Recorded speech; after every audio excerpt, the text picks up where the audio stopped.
बिस्मिल्लाहिर्रहमानिर्रहीम। अस्सलाम वालेकुम दोस्तों, शुरू अल्लाह का नाम लेकर जो बहुत ही रहम करने वाला है, और दरूद मोहम्मद पर और उनकी अहले बैत पर। तो वीडियो शुरू करने से पहले दोस्तों हम आपको बताते चले, जो हम वाकया आपको पेश कर रहे हैं वो मुल्ला बाकर मजलिसी की किताब बिहारुल अनवार की जिल्द नंबर 3 पर एक हदीस की सूरत में दर्ज है। अजाब के साथ कब्जे रूह। एक रोज खातमुल अंबिया रसूलुल्लाह सल्लल्लाहु अलैहि वसल्लम अपने इब्ने मौला अली अलैहिस्सलाम को देखने के लिए उनके घर तशरीफ ले गए। इस वक्त आपकी आंखों में शदीद दर्द हो रहा था। बावजूद ये कि आप सब्र के पहाड़ थे, फिर भी आपकी नाला और फरियाद और आवाज बुलंद थी।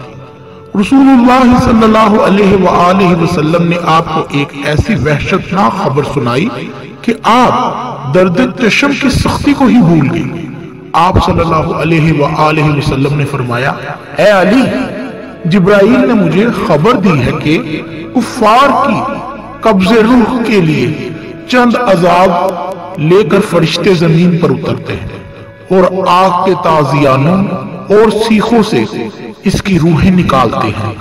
मौला अली अलैहिस्सलाम ने फरमाया, या रसूल अल्लाह, आया इस तरह की मौत आपकी उम्मत वालों को भी होगी? तो आप सल्लल्लाहु अलैहि वसल्लम ने फरमाया, हाँ, मुसलमानों में 3 गिरोह ऐसे हैं जिनकी मौत इस तरह से होगी। फरमाया कि पहला वो जालिम हाकिम जो अपनी रियाया पर जुल्म करता था, दूसरा वो शख्स जो यतीम का माल खाता था, और तीसरा वो शख्स जो नाहक और झूठी गवाही देता था। दोस्तों, खुदा हमें जालिम हाकिमों के शर से महफूज फरमाए और यतीम का माल खाने से दूर रखे और नाहक झूठी गवाही देने से महफूज फरमाए। तो दोस्तों, इस वीडियो को आगे जरूर शेयर कीजिएगा और हमारे चैनल को भी सब्सक्राइब कर लीजिएगा। दुआओं में याद रखिएगा। वस्सलामु अलैकुम वरहमतुल्लाहि वबरकातुहू।